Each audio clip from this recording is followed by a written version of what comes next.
45th anniversary.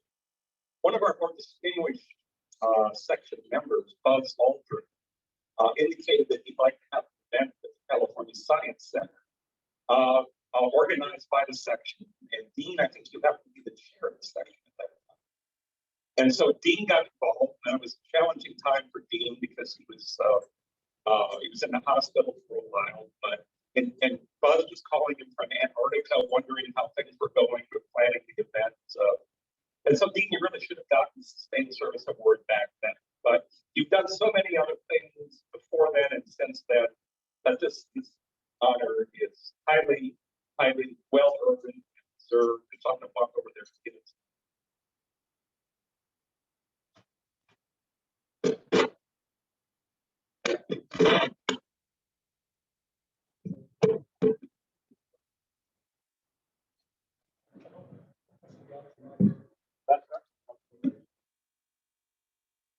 So this is the 2021 Sustained Service Award, being awarded to Dean E. Davis for 46 years of his contributions to the AIAA.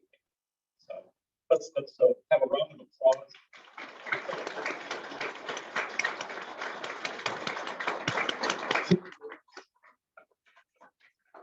And I really enjoy this organization.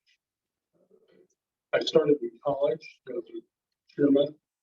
It was really easy to be chairman in college because nobody was to do it.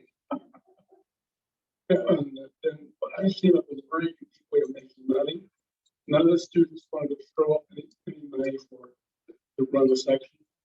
So I found a funeral place that if you brought anybody that's over 18, they give you $50. And I filled a bus full of AIAA members. We went over to this, heard this "Die Before You Die" speech, and we got over $1,000.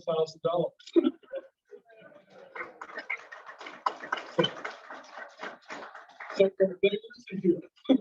All right. Thank you very much. Thank you, Dean. And you have a little help in this part of this award. So just another one for your rather large collection. Thank you very much.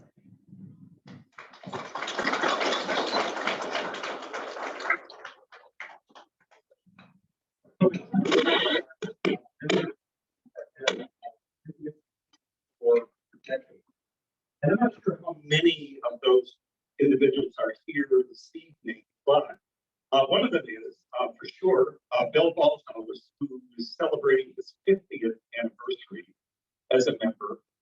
Bill has been a community leader here in the Los Angeles area as president of the Aerospace Corporation, now retired. And by the way, aerospace is just one of the, I think, top supporters of the AIAA here in LA and also nationwide. And so I'm very pleased to recognize Bill for his 50th anniversary. We have a plaque for you, Bill. If you'd like to come forward and say a few words, please join us.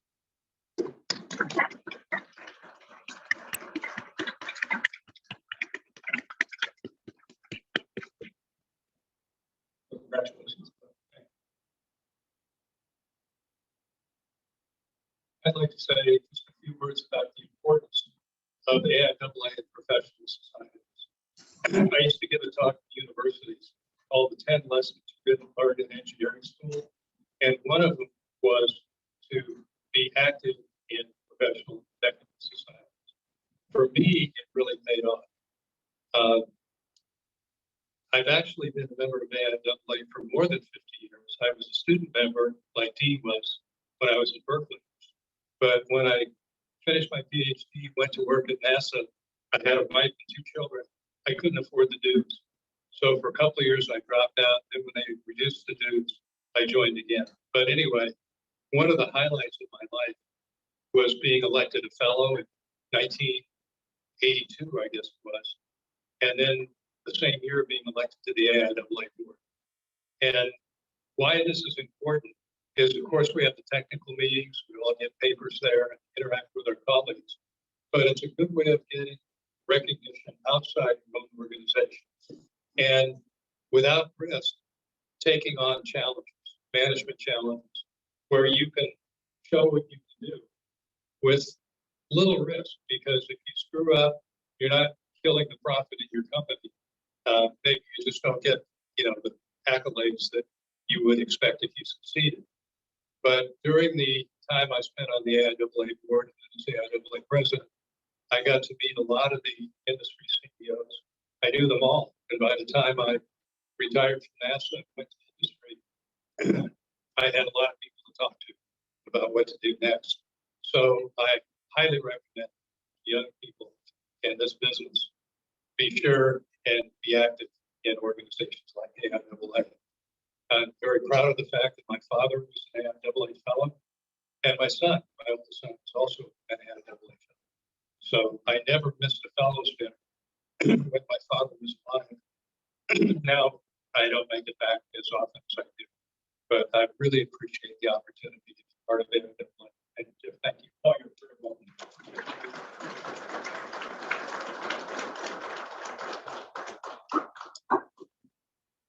Right. Thank you so much. We do have other anniversaries to recognize, but I'm not sure who else is here. Are there any other individuals celebrating milestone anniversaries that are here? Apparently not. So let me move on and mention that David Lee, who's another Northrop Grumman employee, is being recognized this year for Associate Fellow. He's showing up later. He couldn't be here. He'll be showing up at 8 o'clock, is my understanding. So when he shows up, we will recognize David as well, along with Judith Baldwin.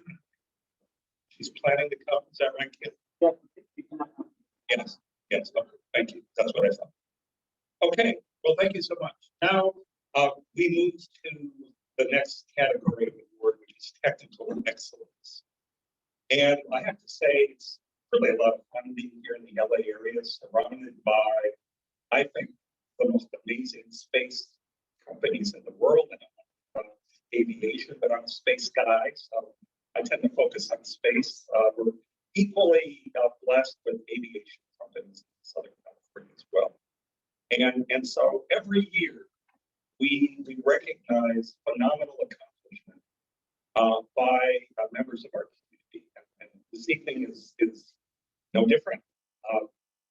We have 3 awards to present. The first place award for technical excellence is being presented to Northrop Grumman for the JWST, James Webb Space Telescope.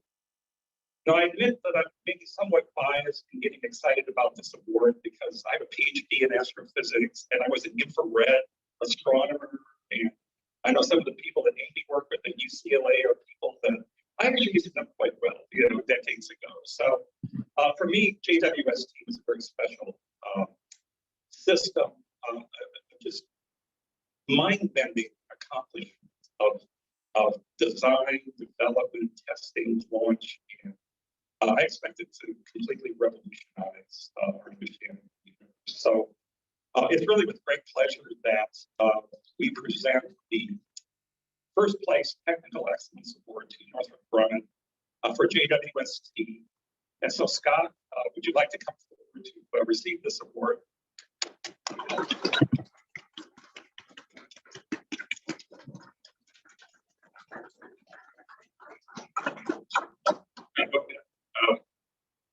Well, that's humbling. Tonight to be here is fun. My dad called me and I had to call him. I hadn't answered his voicemail when I was pulling in the parking lot to tell me that Webb was the $400 question, double Jeopardy on Jeopardy yesterday. So it's kind of cool, right? We're a place. When you talk of astronomy and astrophysics, the one thing I want to mention, having built communication satellites for my first 20 years in there, and then moving into this program in 2009, I call it a gateway drug to STEM careers.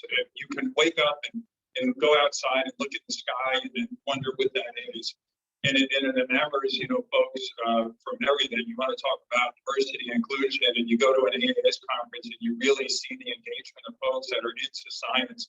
It's unbelievable. And I converted some astrophysicists even into junior engineers, that worked on designing and building the instrument, right, to go out and create this, collect the science that's really going to write chapters. So it's truly a humbling thing. Thank you and the AIAA, chapter here in Los Angeles, Las Vegas, Dr. Michelle, and Ken Louie for setting up this event, and thank you for, inviting us here. I'm going to hand the stage in a second over to Amy so she can actually share a little bit about web, right? It's just not just accepting the word, we want to get back a little, kind of talk to you about this. And I always have an ask when I go to audiences, and it's that when you go home, you just share a little bit of something you learned today, because that's the multiplier effect. Every audience we go to, when you talk about this, you do not know what it means to just say, hey, I heard something about the Webb telescope, maybe you knew about it already, or you saw a picture in there or something at a TV show that inspired you. Tell a friend, right? Have that conversation at the dinner table with the family. It's that kind of thing, right, that spreads and just creates a community, right, around us. And I will just say with Webb, I've been on it for 12 years, months in a row. I've been reviewed by Bill twice, by independent review commissions. Keeping this sold, it was in great part to the public wanting this telescope. One of the most impactful things was the St. JWST Facebook page in 2010 when we were going through a pretty big replan, right? As hard was hard. I mean, I'd always tell my team to keep motivated. I'm not saying we wanted issues, but we didn't try hard enough if it wasn't so hard that we had some struggles along the way. We did not do something mediocre. But the public mattered to us. It mattered greatly. I went to Congress once and I was told, stop those people from writing us letters we get. And I said, we didn't tell them to do it. This wasn't our lobbyists or a PR machine. It's something they were inspired by. So just remember that. Share all your own stories, something that's important to you. Keep passing it on. You don't know where it's going to turn out at the end. So with that, I want Amy to do a little talk about the telescope. And I'm humbled by this, and Northrop Grumman is a important member of this community here. Thank you very much.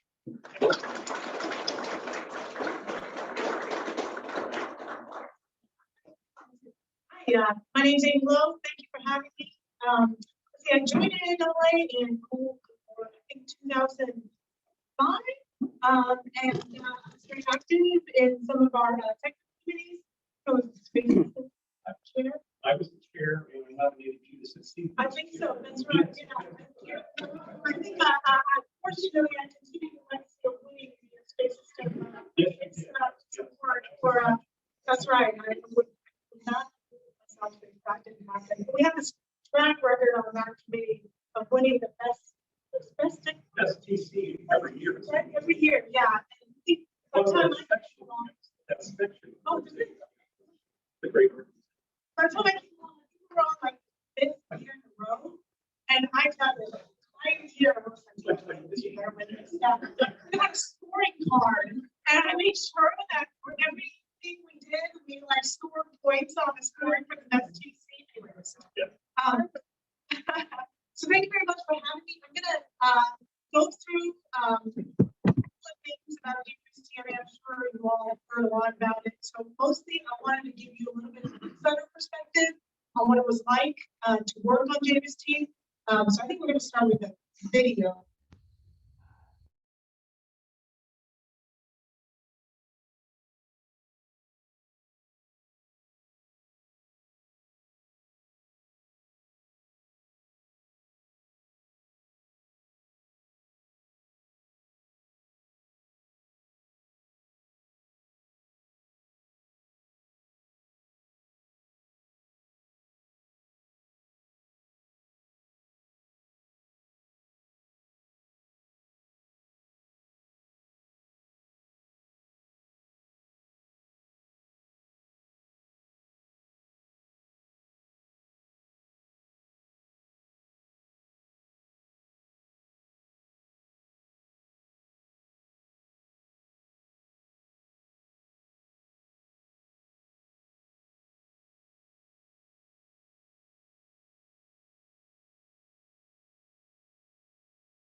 this pairing. And these photos and these videos I'm about to show you give you a really good sense of what it was really like. So let me keep going, and I'll just briefly touch on the science of JWST. I don't think I have control, so I'm sorry. Does anybody have any tabs open at the bar? Yeah, 3 tabs.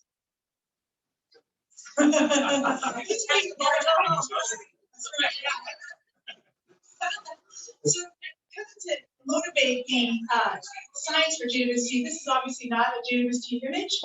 This is the Hubble Ultra Deep Field, and it took Hubble days to accumulate this. I think, in fact, it was roughly speaking about 30 actual days of integration time on Hubble to achieve this. And each of these numbered dots or blobs is one of these early universe galaxies that JWST will be looking at. So the primary science for JWST, as I'm sure you all know, is first light, looking at the very first stars and very first galaxies that form the universe.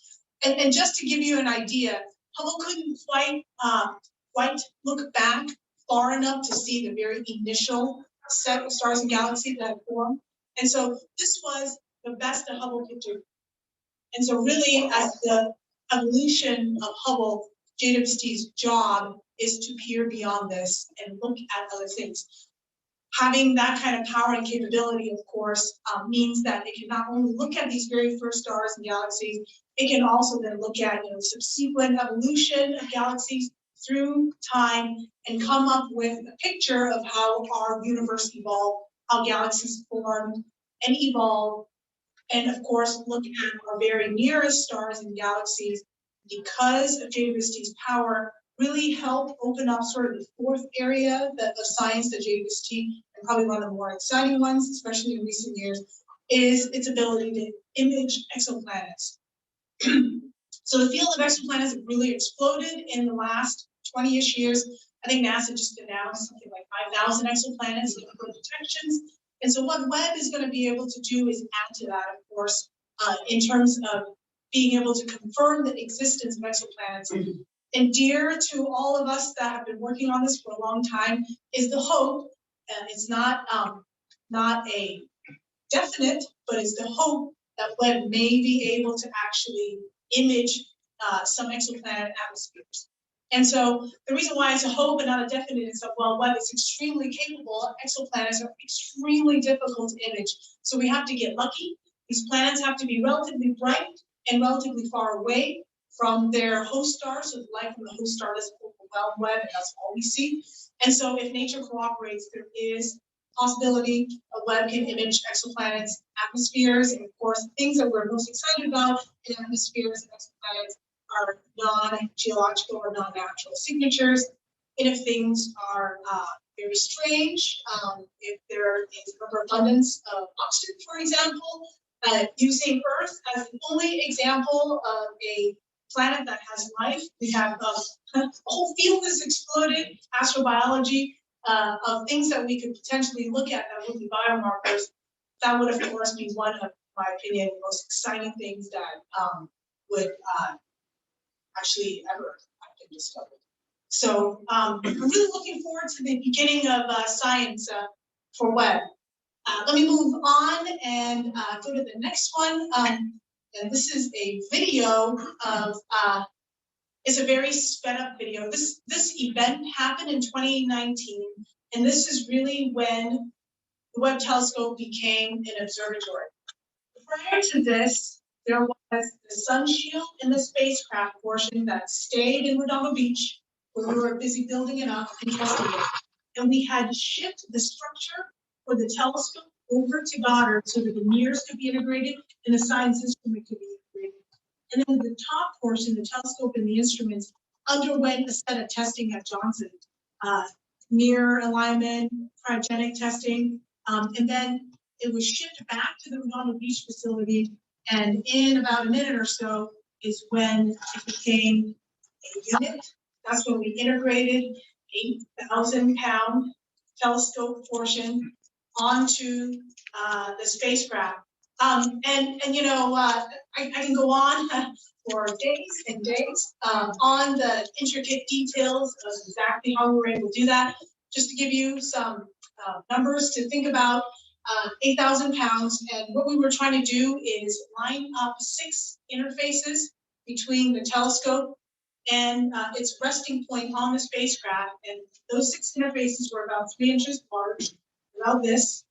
And so we had to do some fancy maneuvering, because it turns out that there's quite a lot of equipment that lies between the telescope portion and the spacecraft portion. And if you're very eagle-eyed and able to blow up this video, you'll see all kinds of things sticking up through the central portion of the telescope. All kinds of things sticking down from the telescope, all kinds of things sticking up from the spacecraft. And so we had to actually maneuver the top portion and do a little dance as we go down to avoid part A and part B on the 2 separate elements. And so we would have to move it very precisely. We have some very talented operators, crane operators in our high bay, and eventually lower it down onto the spacecraft. So some numbers to go with these. The precision for the alignment between the 2 elements.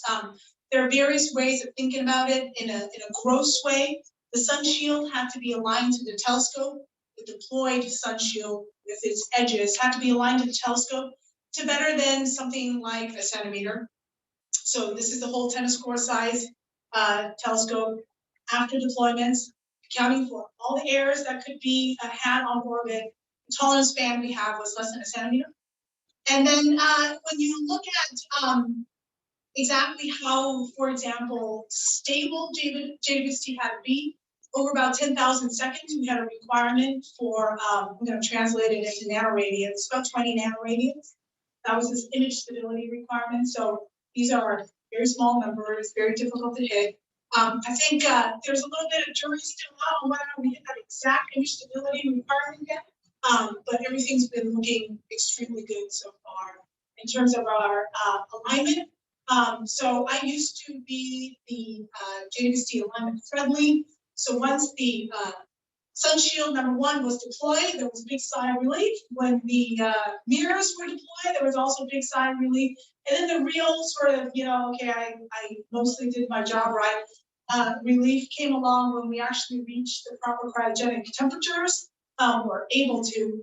So without having all the elements aligned correctly, that would not have been possible. So, so far so good. Fingers crossed that we keep having success.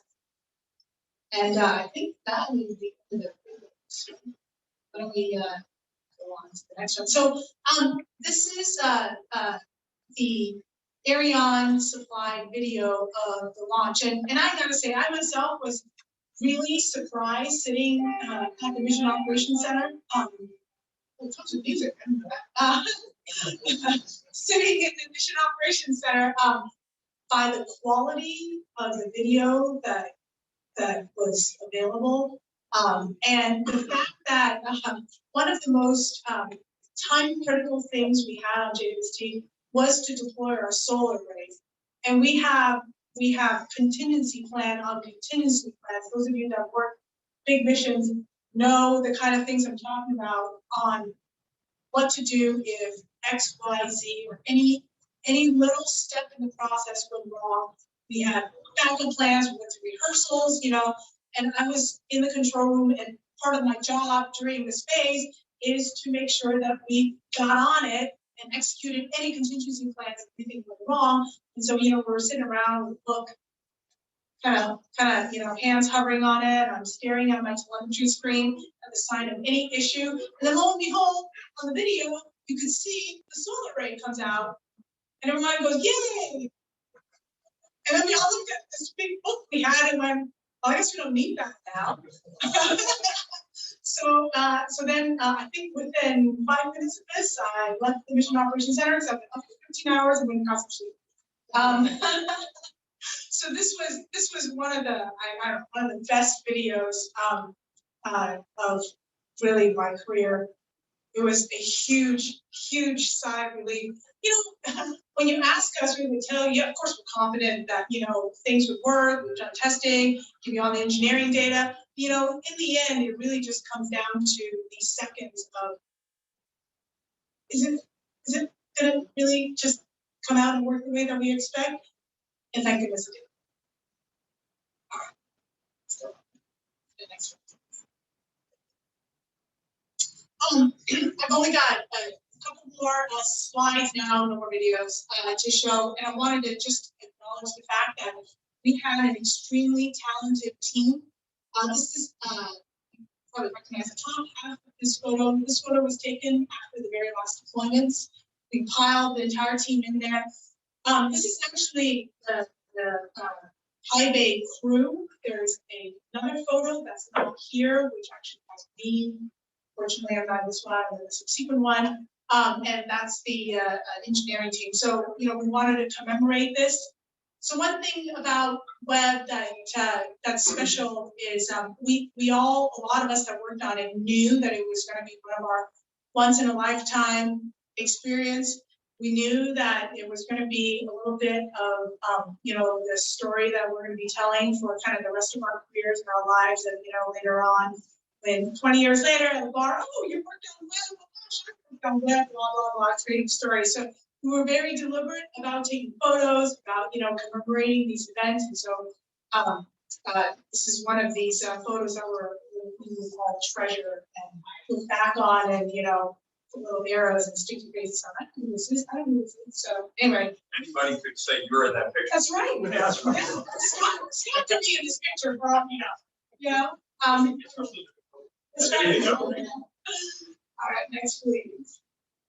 And finally, I have just two more pictures. This one is the telescope alignment evaluation image. So this was a 35-minute exposure taken to look at a bright star to see if the telescope alignment was good. They were looking at PSS, et cetera, et cetera. But just in this image, if you think back to that whole beam field image that I showed you, just on this, I mean, this is like an engineering, you know, pick a random piece of the sky with a bright star taken, and you can see in the background how many galaxies are being picked up already. This is not even trying.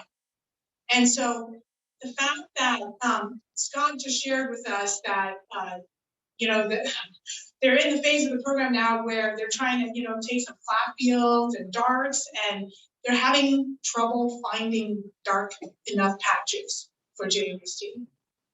I mean, this is going to be a revolution in our understanding of the universe. I'm beyond excited. So I'm going to just leave you with the next image and get off the stage. This is kind of like the family portrait. All the instruments are taking images now. This is fairly new. I think this particular image is maybe a week or 2 weeks old. Yeah. There they all are. It's amazing. It's been a long journey. The project started at President Grumman in 2002, early 2002. Scott, I think one's calculated something like 10 million hours. So 100 million. 100 million hours. People's time spent building. Unbelievable. Yes, and we're super proud of it. And thank you very much for the opportunity to talk to you and the honor of giving us the award. Thank you.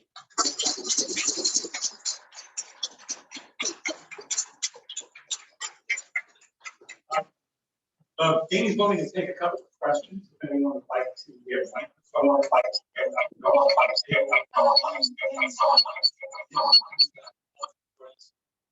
We have a question under here.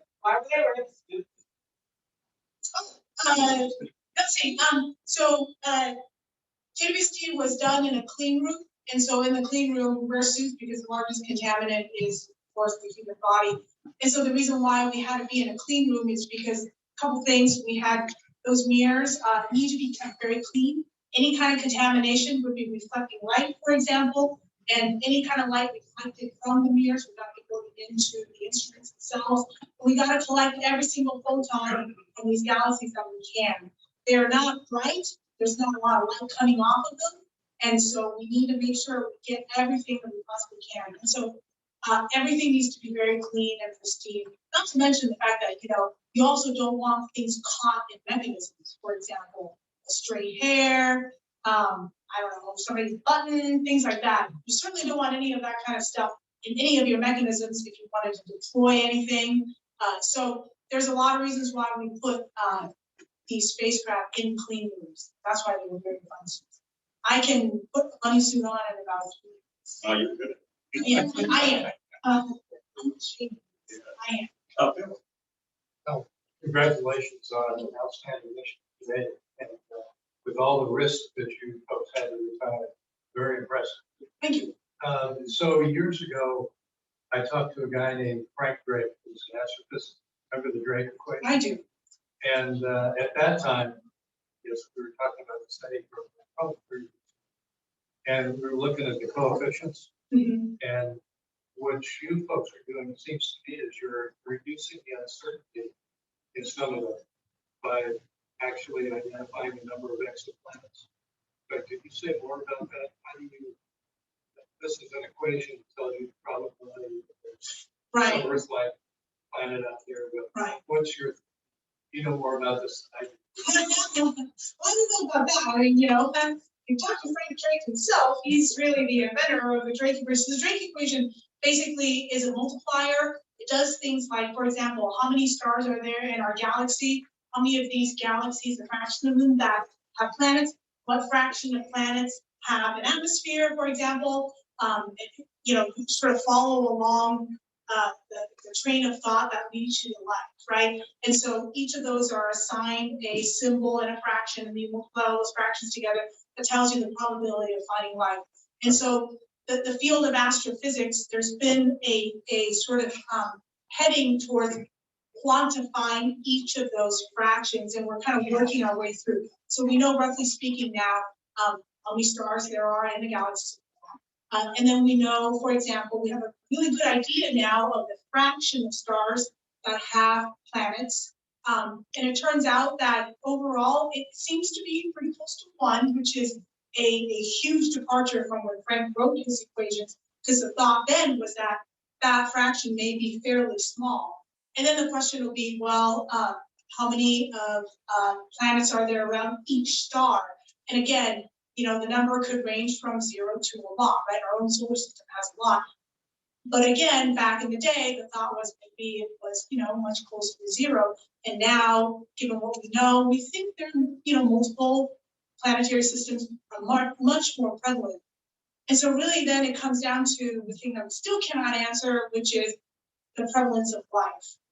And then if you want to get any further, sort of the, people have taken the Drake equation and made other versions of it, there's the intelligence Drake equation as well. So where you add on, fractions of planets that have life on there, how many fractions of that, intelligent life, that gets pretty special. Right? Yes. You're gonna help with atmospheres. Yeah. So we don't have any data on this. right. Well, that's a- Any other questions? In fact, I have a quick one. The test images you show, what wavelength? Yeah. Oh, okay. Are they like 1 or 2 micron? I That's a think good we question. calibrated at one Yeah. micron. They were in the short wave. Where we right? had one is longer. Yeah. But short wave. That's a little intense. Yeah. Well, congratulations again. It was amazing accomplishment.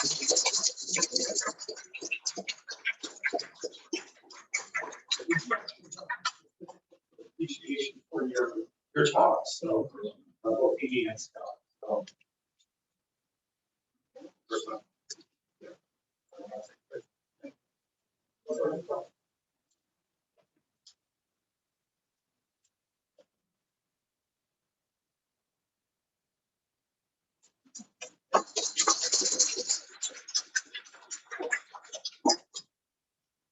Well, just to illustrate the diversity of excellence in this community, I'm happy to go on and introduce our first of 2 second place winners. It was really difficult to, separate these 2 excellent offerings as well, or accomplishments really. And the one I'm going to introduce next from Rocket Lab is a continuing adventure. For those of you who follow the news, especially related to space, you probably heard a few days ago about this company that caught a rocket booster in midair with a helicopter. Now they let it go and it ended up falling into the ocean, but their innovative approach for reducing the price really ultimately of launch is to reuse launch vehicles by catching them in midair with a helicopter. Now, for those of you who have been sort of around the space-based imaging business for a while, and I know Bill will remember the Corona program, and others will remember that, they did the same thing back in the 60s. They would send these film canisters down from low Earth orbit, and it didn't work the first time. I think that they didn't get it to work until the 14th attempt. I recall that program ended when there was a Soviet submarine waiting for the canister.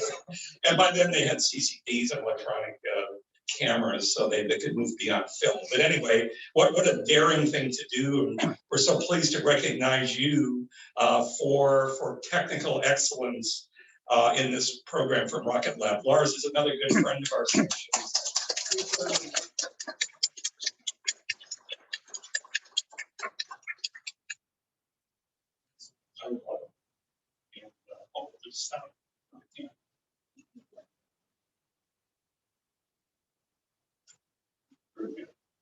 I'm just going to say a few words. Sure. So this is tough to follow. It's tough to follow. But catching a rocket and coming back from space is pretty cool too. So yeah, this has really been a fascinating adventure for a small company as ours that really has been around for a little bit longer than most people realize. 2006 is when the company started in New Zealand. We are a U.S. company. Our headquarters is here at Long Beach nearby. And we've now grown quite a bit in the last few years. We have over 1,300 people in the company now. We did go public last August, and since then have acquired several other companies that are adding to our portfolio. Companies that are leaders in the space industry for reaction wheels and star trackers, Sinclair and Planetary. ASI does flight software for a lot of missions that you're familiar with. PSC does separation systems for microsatellites and dispensers for CubeSats. And recently Solero in Albuquerque, who does solar cells and solar panels, solar arrays for as diverse vehicles as the Ingenuity helicopter on Mars and the James Webb Space Telescope. So there is a connection here, and between our two companies, believe it or not. So very exciting. So Rocket Lab, I do have a few slides. I don't know if there's time because we're running a little bit behind, but our company started with small rocket launch. So Electron, our launch vehicle, is one that we have developed and have flown now, launched 26 times. We put 146 satellites on orbit. 2 of those satellites belong to us. We built those satellites and are now flying them on orbit. So we're expanding our portfolio now across the different product lines. Small launch, small spacecraft, our Photon spacecraft, which we can evolve into different variants, including one that's about to launch a 12U CubeSat into lunar orbit later this month on the Capstone mission for NASA. So we're very excited about that. This is really the Pathfinder mission for the Artemis program. And as I've said in other audiences, we're racing Artemis 1 to the launch pad, and I think we're going to win. So that's later this month. Stay tuned for that. And to be honest with you, we have a handful of launches coming up in just the next 2 months. We are now launching at about once a month pace. The market demand continues to grow, and we continue to grow to serve that market demand.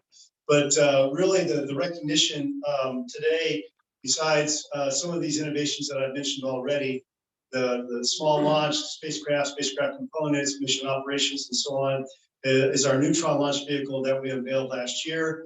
It's a medium lift, so if you think Delta II class or Antares class or Soyuz class launch vehicle, 8 tons to low Earth orbit.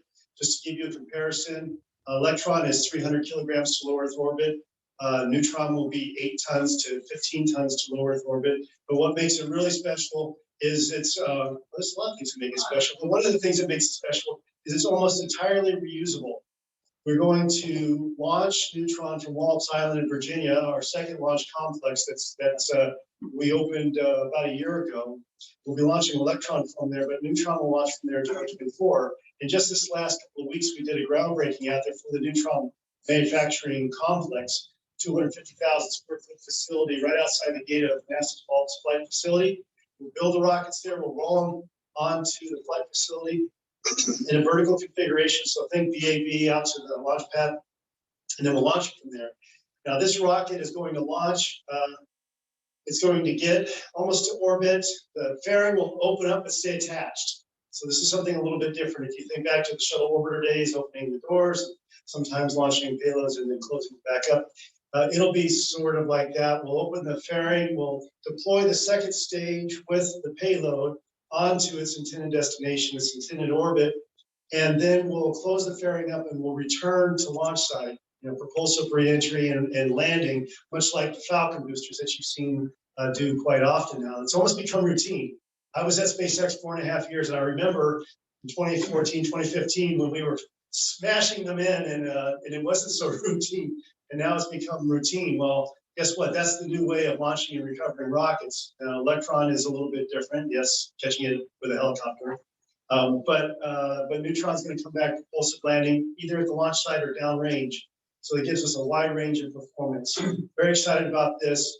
What our CEO Pete Beck calls the rocket for 2050 being built and launched today is made out of carbon fiber composite, much like our Electron. So it's 40% lighter than a similar sized metallic rocket.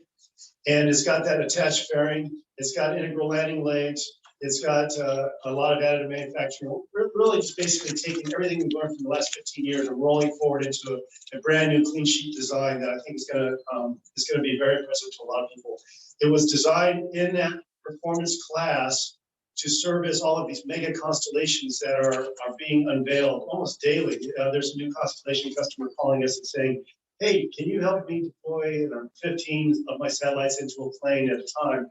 And that's going to help populate the low Earth orbit and deliver all sorts of new capabilities that I don't think we can even fully imagine at this point. We just got to avoid some of the other spacecraft and objects that are up there today.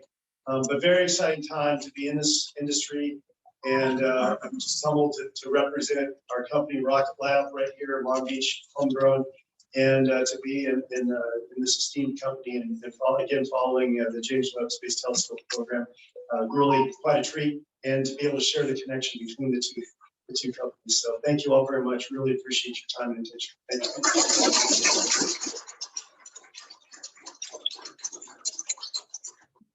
you. Oh, appreciate you.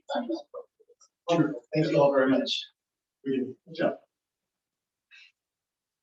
Oh, there you go.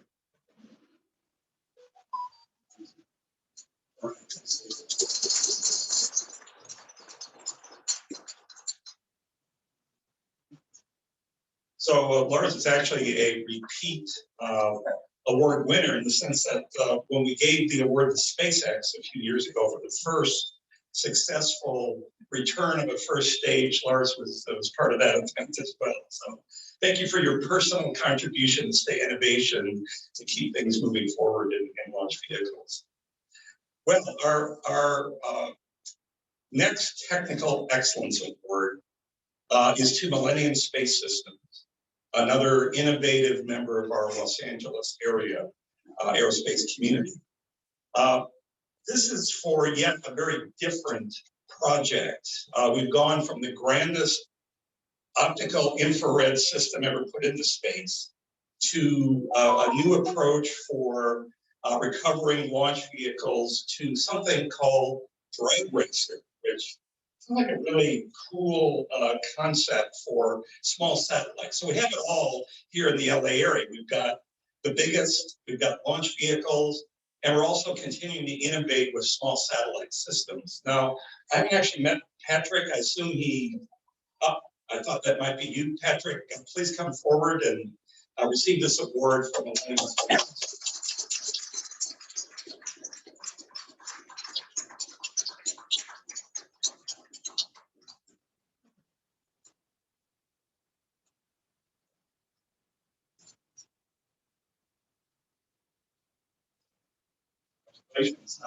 I'm just saying Millennium Space Systems is another highly valued member of our local community. We used to have our section council meetings actually with Millennium Space Systems years ago in that big conference room you have near the main entrance on Husband Boulevard.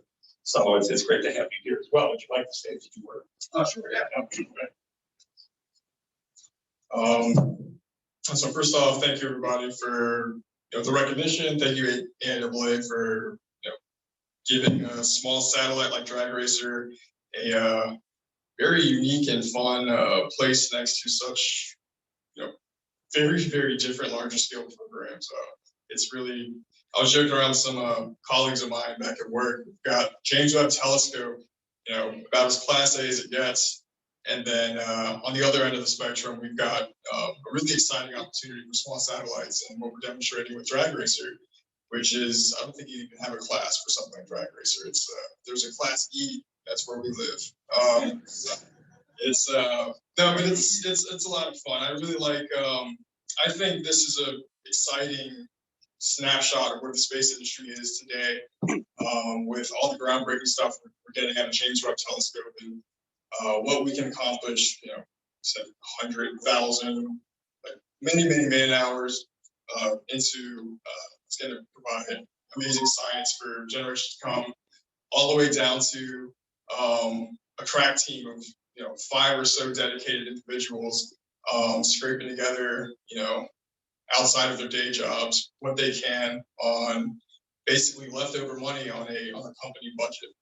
And taking advantage of a lot of open source resources, taking advantage of just enthusiasm and what can be done on a low cost scale using small satellites, and demonstrating a lot of exciting opportunities for particularly space tethers with what we demonstrated with Drag Racer. And I think we've got a presentation ready if there's enough time. Hey, go ahead.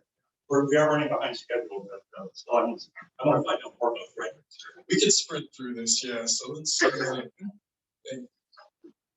What slide are we on? Okay, so what is Drag Racer? So for those of you who aren't familiar, Drag Racer is a scientific demonstration mission hosted on a 12U platform. We had an opportunity to take advantage of an existing launch opportunity that we had on board a Electron launch vehicle. So it's all coming full circle here. Yeah, we wanted to think of something useful to do with the slots. We actually hosted 2 experiments on board this 12U CubeSat. The primary experiment was this Terminator tape concept, where we were going to confirm the capabilities of a 70-meter long deployable tether concept, where we deployed these 2 units simultaneously, common deployment event, let them drift for about 30 or so minutes, and then we unfurled a 7-meter long, basically piece of aluminum foil at the end of one of these modules here. And we let physics do the rest. A lot of us are familiar with the models showing that with increased atmospheric or increased surface area, you can increase the amount of atmospheric drag, and we should lose a lot of orbital energy and reduce our on-orbit lifetime. And we just wanted to quantify the performance of what's seemingly a very simple concept, and also give space tethers a win for the books. Because I don't know if anyone here has worked with space tethers on orbit, but it's a very, very promising concept, but for some reason has not the best track record in flight. So doing what we can to give it some wind under its belt. So this is a picture of the actual flight unit itself. This is Veronica LaBelle, she was our lead mechanical technician on this. And so, yeah, it really is just this simple, this small. We've got LEDs on the sides of this spacecraft. That's a secondary experiment. We wanted to qualify these LEDs to see if we could actually record the signatures from the ground using COTS telescopes. And if we could validate that, we could do any number of pretty fun things. Maybe you can get cheap communication by modulating the frequency of this light source. So we just wanted to see if we could do that with the real estate we have on the side. So next slide, please. A lot of these are just taken from the website that we put together for trying to crowdsource the tracking campaign. So what we did was provide a platform that informed amateur users across the world on where our 2 satellites would be at any given time, provided a portal for them to submit their pictures. We gave them the TLEs, and they could put in their own local coordinates and get good ground pass opportunities. So we put all this information up on the website, but some of the high takeaways here, quick facts on the program. It was a collaborative effort with Millennium Space Systems, Tricep, and Rocket Lab, of course. Really, really rapid timeline. We put the whole thing together in I think about 8 months, which is insane. We deployed to a sun-synchronous 500-kilometer altitude, and from there we unfurled the 7-meter-long terminator tape and compared the two orbits. We initially expected a return on Alchemy in about 8 or a month or so, but that's part of the demonstration is to get actual flight data to quantify how effective these terminator tape concepts could be. So at the end of the day, we got about 8 months of lifetime on Alchemy, which is our tethered unit, and Augury will remain with the most recent models anywhere between 15 and 25 years. If you guys know a better way to predict space weather, please let me know. Pretty complicated. So next slide, please. Some of the fun components here on the vehicle body. So first off, we've got, actually, I guess it's number 4. Number 4 is the star of the show. That's the Terminator tape. It really is that thin. It's just a Kapton film that deploys out of the top of basically like a DVD case you put on top of your satellite. But the rest of the structure is pretty simple. It's aluminum housing with solar cells along the sides to maintain as much lifetime as possible on the LEDs that we have along the sides of the faces. So we can keep going to the next slide. Dimensions. They were built to have identical stowed mass properties. So the composite mass was about 25 kilograms each one. It's about 12.5 kilograms. So together they made a common standard 12B form factor, and then they bisected into what I wouldn't want to call it a traditional 6U, so I call it half 12Bs. So next slide. So once again, the hypothesis was that we would deploy these two modules into this low Earth orbit, unfurl the tether, and then track their reentry performance throughout their lifetimes. And we expected the Terminator tape to have a vastly shorter lifetime than the control unit, which was Augury. So I think the next slide has the actual flight data. Oh, maybe not. So here's the ConOps, really simple or straightforward ConOps. We launch, we deploy, we wait, let the natural deployment dynamics cause that separation. And then after about 36 minutes, we had a timer on board that unfurled the Terminator tape. The idea was to let gravity gradient and atmospheric drag help unfurl the tape. And that vastly increased cross-sectional area would start to immediately sap the overall energy out of the satellite. And then there's a fun picture of our friends at Rocket Lab. We totally got your permission for that, so don't worry. Next slide. And so here's a snapshot of, I think we pulled this about a week ago off our website. So we launched out of Auckland in November 2020, and then we re-entered 8 months later on 20 July 2021. And just as we predicted at a sort of qualitative level, the decay on the control mass is negligible. You can't really see it just looking at the graph itself, but compared to the decay on Alchemy, that tether really did its job. So yeah, really, really good promise to help maybe provide a low cost, low complexity solution to the orbital debris problem, especially, as we mentioned before, like with the proliferation of small satellites, these mega constellations, we really need to start thinking about effective and scalable ways to get out of our own way, essentially. So next slide. For the second year experiment, this part was a lot of fun. We used a COTS telescope setup to take TLEs that we got from Space Track, forecast imaging events. These top two images are of the LEDs themselves, which I think is hard to see on the screen, but I promise there's some illumination there.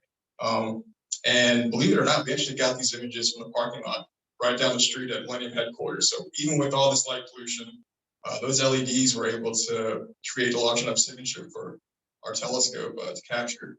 And then the next part was a lot of fun.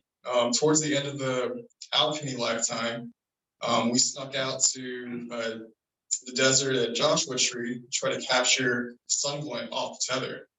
So even from where you're sitting now, you might not be able to make out the other dots from the LEDs, but you can clearly see how reflective that tether is in the bottom left off the balcony. We actually saw it with our naked eyes scanning across the horizon. So that was a fun treat. So yeah, the secondary part of the experiment was also a large success. So now we've got a lot of fun ideas that we could use using LEDs on board spacecraft. And I think that about wraps it up. So yeah, at the end of the day, we got what we needed. We proved that tether technology is a viable means of orbital debris mitigation and rapid, decay of those satellites that maybe we don't need anymore in the low Earth atmosphere. And yeah, we're excited to explore maybe more advanced tether concepts using maybe electrodynamic tethers to take advantage of electromagnetic interactions at higher altitudes beyond lower LEO. Yeah, I think that's about it. So thank you, everyone.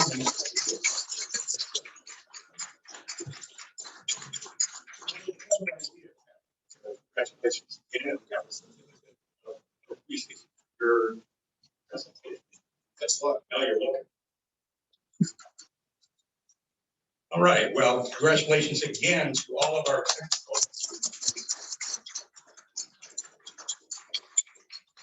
Before we transition to the next part of the award, I want to recognize a very special group of individuals, many of whom are joining us. Are you David? Yeah. Yeah. Okay. I'll come to you in just a moment, David. I want to recognize our Los Angeles, Las Vegas council members. And I would like you to stand and be recognized. Thank you for joining us. Thank you for your...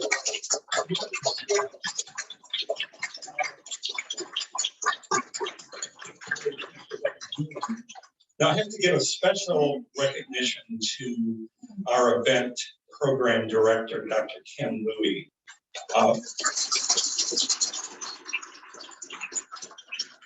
Ken did a masterful job planning this event. It's really our first major in-person event since 2019. So Ken has been holding, I don't know how many events altogether online and literally broadcasting our section events to the world. It's really become an international phenomenon. So thank you, Ken. We really can't thank you enough. We actually gave Ken an award last fall. He was the initial recipient of the Region 6 Distinguished Service Award. So beautiful trophy with that. So thanks again, Ken, for everything.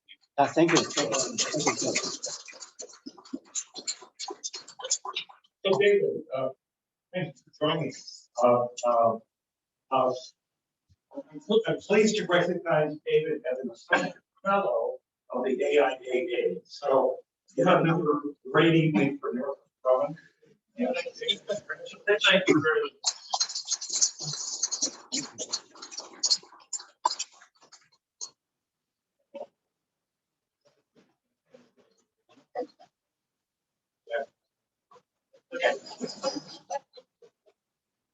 Yeah, sure. Go ahead.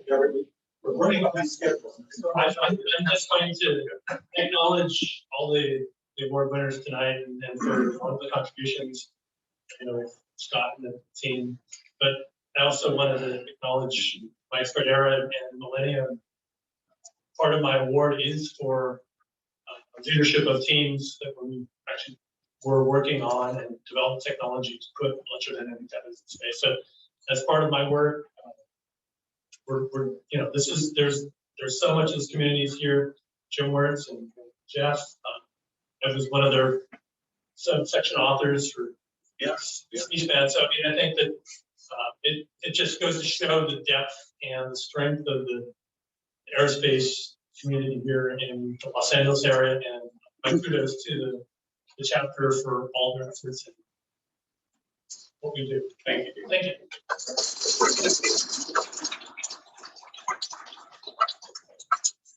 Okay. Well, our next award is for best event. And so every year we identify the best event, and it's really up to our event chair, Dr. Ken Louie, to really nominate that event. And so we're very pleased to actually recognize a member of our council, Luis Cuevas. Luis, are you here? One of the problems I have is so many of our council members I have not met in person until this evening, and I recognize many of you from your photographs. Some of you I don't recognize. Luis, I was told was here, but he had to leave. Is that right? Yeah, he's officially vacation from his company. Okay, well, I'm sorry that he isn't able to be here to receive the award in person. Ken, would you like to come up and describe the event that he? Can you do that? I know. Oh, okay. You're monitoring this. This is really your awards. Okay, this event is March 5th student branch mini conference. It is gathering of the university student branches. So I still better with this. So the student enjoyed this event a lot. They got a chance to present their project, especially during the downtime pandemic. So Luis did a wonderful job leading and moderating this event. And we have also the keynote speaker. So it was, everybody loved it. So it's a great event. So please, sorry, I kind of rushed today. Oh, you're doing fine. Thank you.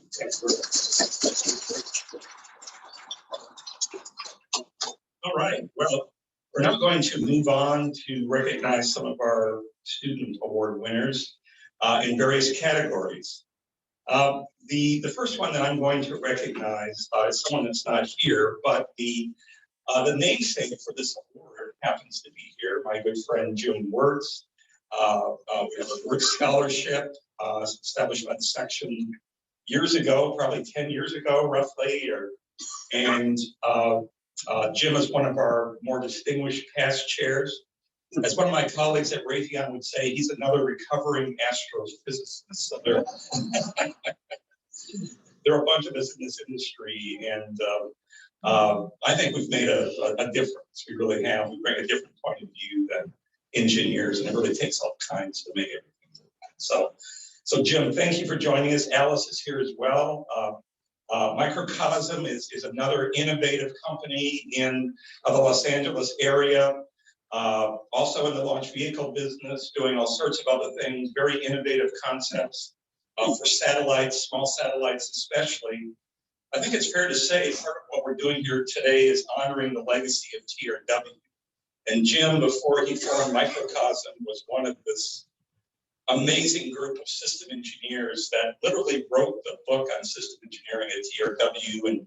And of course, Jim converted that with my help and the help of many others into the canonical textbook for space mission engineering. So thank you, Jim, for joining us, and we're pleased to recognize you with this scholarship. Unfortunately, the award winner was unable to join us, but he's online, I believe. Is that you, Anand? Yeah, that's yes, me. Congratulations. Thank you.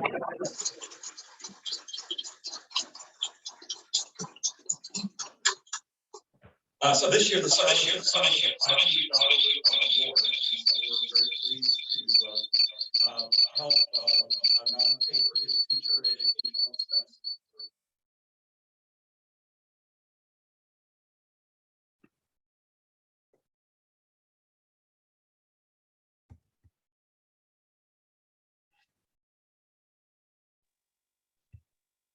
Akash, can you say something?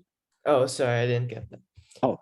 Yeah, so thank you for having me here. Sorry I couldn't actually come in, but I hope to meet you guys all in some future events. And I have some slides I could give a little bit about what I actually did this year. Okay, you mentioned Anand also won first place in the Science Fair Award. So he's a multiple award winner. From California, we have excellent schools on the peninsula. I will say they win many of our student awards. He has some slides. He said he has some slides. Yes, he took them up for. My goodness. Let me try to share them right now. Yeah, the green button. Share slide. Share. Okay.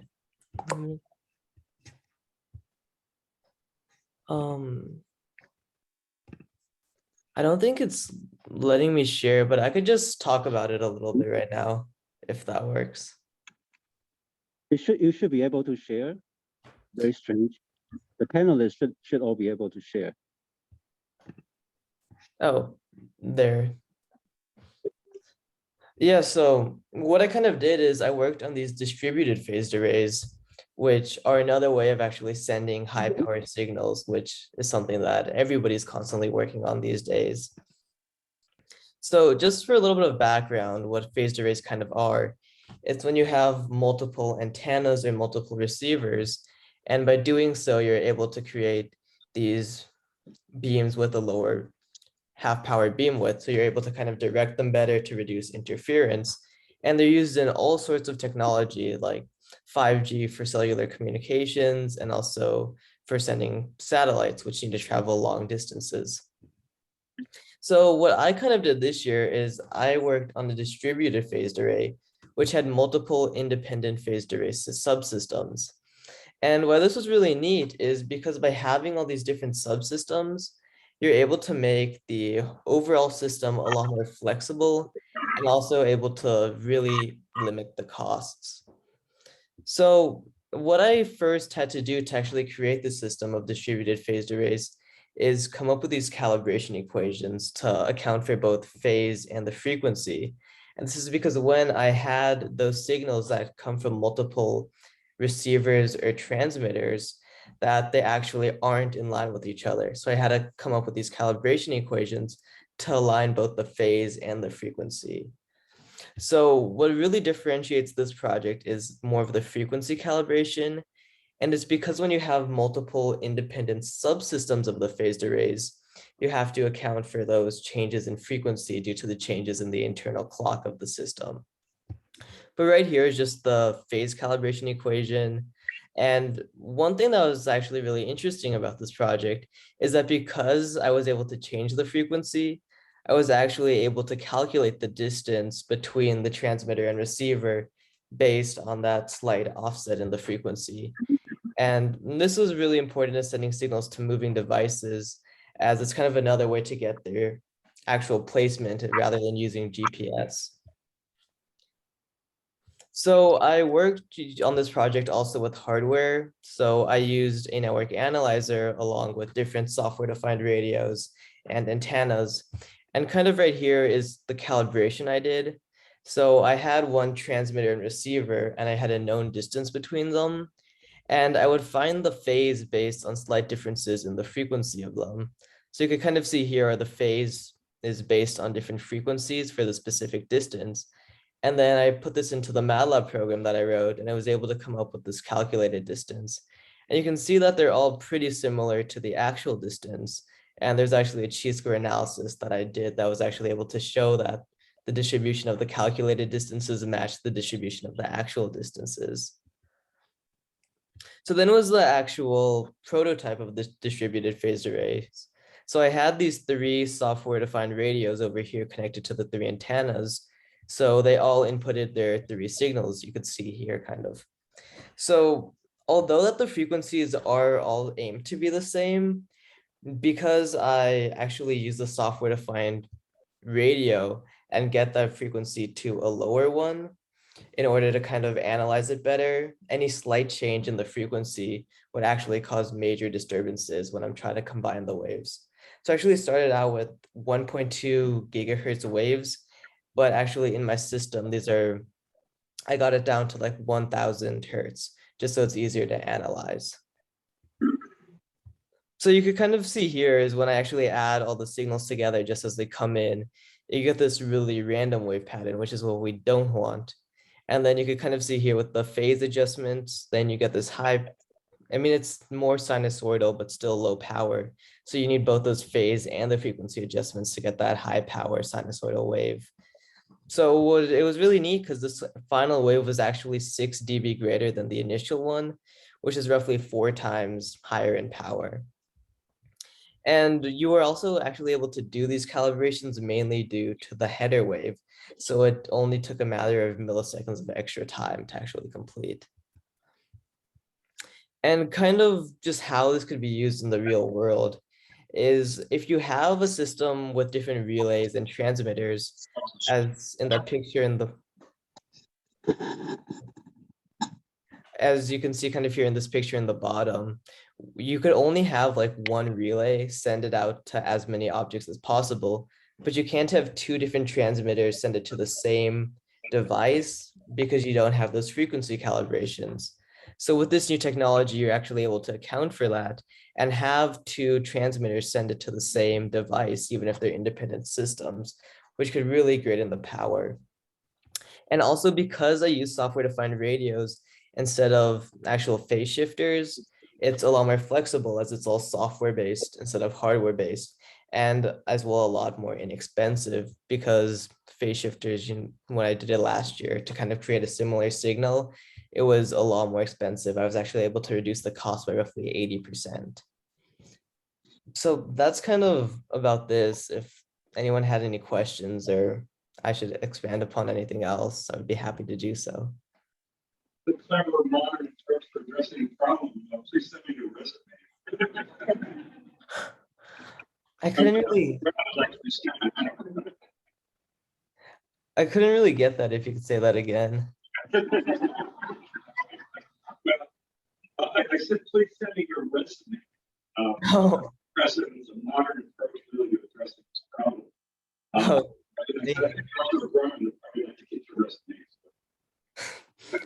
Thank you.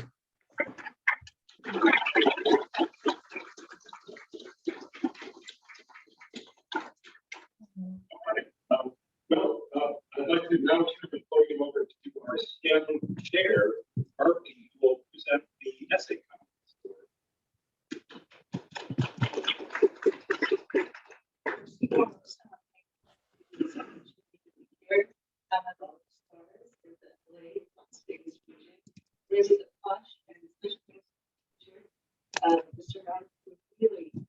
I'm a teacher myself for the past 18, 20 years. I've been in this business.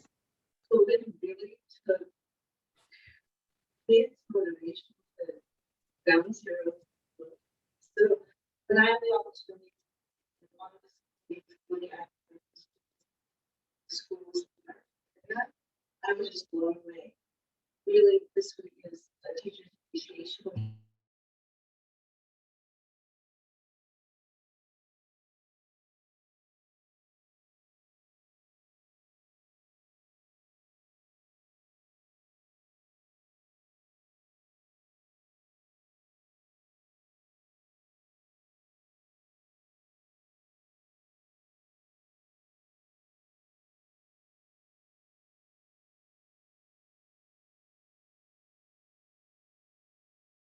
And we still having that innovative spirit that you touched on today. So I really feel humbled to be here. I'm an English major by trade. My husband's the engineer that development of this group. And realistically, I feel so inspired by each and every one's dedication to this industry. Now, coming back to the students, they are the rising stars. So Leah Siegel was selected in our committee when we looked at the different middle school students that had these amazing essays. Hers was entitled Scientific Outcomes of the Saturn System. And her teacher, I think this is on the Zoom, Ms. Kier, did an amazing job mentoring them, coaching them, but really their parents that helped carry them through that time in their home, where we got back and really tried to take them to the next level. And again, being the English teacher, I'm sure glad that you go through the essays. it's incredible to see their imagination. And I really hope that the next generation of people are at this point, remember this moment, because it really is hard to come out of that trauma and still have that education. I myself, I've always been that person that always worked late at night to study. My parents would say, no, I want to impress my teachers. I want to work hard. And I think that really is dedication to parents. And so, this week, part of their Both of the winners. Sure. I'd like to summarize their essays. Sure, would you like to come up as well, please?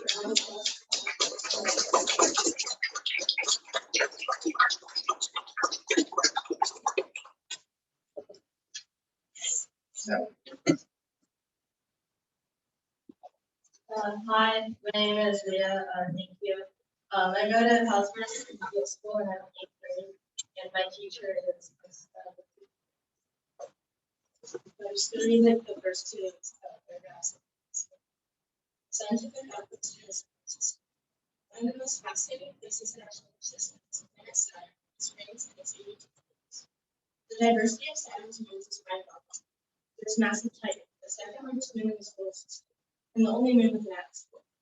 It has been observed to find active climate in spring, ocean, and ground.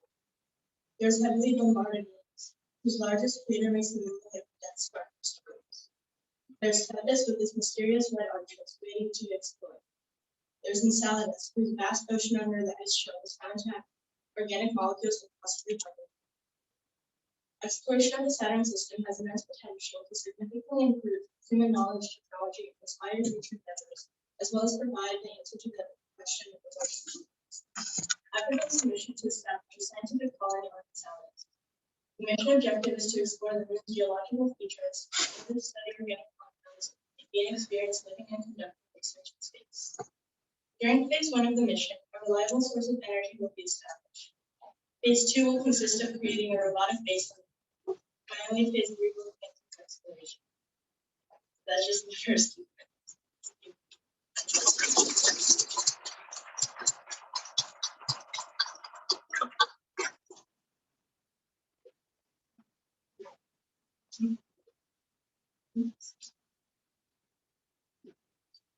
Hello, I am Arya Marshadi Mibodi, and I'm also an 8th grader at PBIS, whose teacher is Mrs. Lindsay Kerr.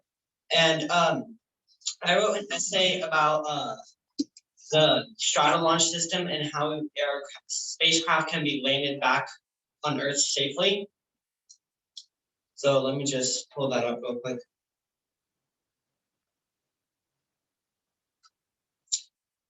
Near the end of a long flight, you hear the flight attendant's announcements to prepare for landing. The aircraft lands right on the touchdown zone so flawlessly that you do not even feel it. Unfortunately, landing spacecraft like this is costly. However, there is a less expensive way to land space vessels more easily than ever before, and it can all happen with the help of aviation technology. We have seen programs such as the Strato Launch carrier aircraft, which is a plane with 2 fuselages made to launch spacecraft into orbit. There is a hoist point in the center of the wing of the aircraft, to which spacecraft are attached and released. This disaggregated system launches aircraft well, but if one desires to have their vessel land at a specific point without any assistance, it must be equipped with specific systems to do so, which can weigh the aircraft down by tens of thousands of kilograms, increasing the fuel burning and therefore operational costs. Luckily, a few modifications on the Strato Launch carrier aircraft will render it capable of bringing spacecraft to a precise location.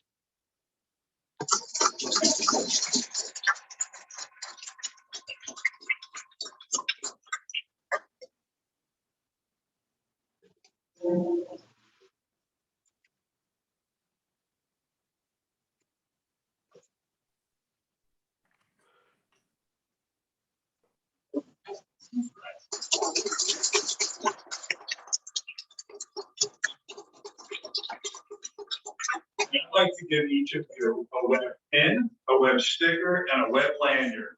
And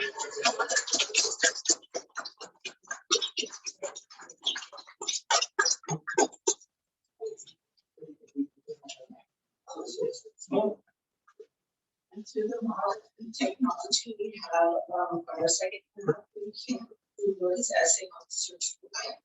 And I just want to.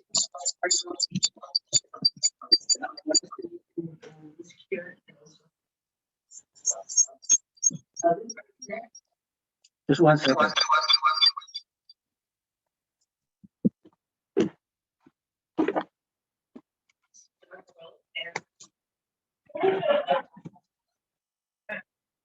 Go ahead, Luke. Luke, go ahead. Can you speak? Oh, yes. So I'm in 8th grade as well, and I'm from Ridgecrest. And my teacher is Mrs. Akers. And my plan is basically to use our rocket with the latest plasma technology from our ear to launch from basically miles and miles away from the Earth, try to search for universes, or try to search for signs of any sort of water in universes. And the 3 integrating system capabilities are advanced propulsion, assembly, and fracturing, and small satellites. And then basically what it needs, basically what I'm describing here is like the plasma technologies used in this mission,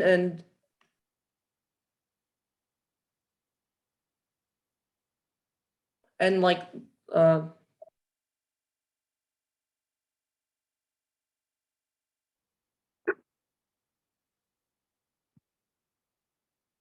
But go ahead, Luke.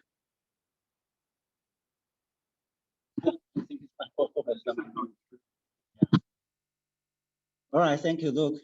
Thank you so much. Thank you, Luke.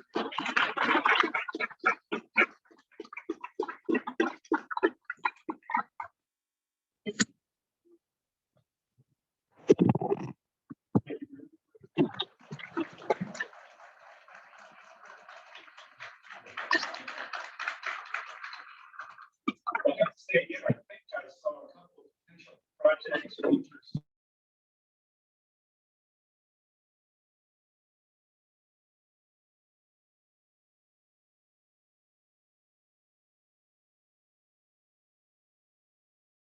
Event for me, I have to say, it's a pleasure to have been back here in person for the first time in 3 years. Last year, our event was a Zoom call, yet another Zoom call, but it was good. It was really good. We recognized JPL for the first helicopter on another planet, and so again, it's just amazing what goes on here in the LA area. I'm proud to be part of it. It's really a lot of fun being here. I hope you enjoyed the evening. We do have to be out of the room by 10, but we've got another hour or so if you want to network and just talk. And so have a great evening and drive safely.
There's something we can do this for. Okay, the projector, turn off the projector. You know, the shutdown procedure. Thank you. Yeah. Because it's hard, we need to switch it.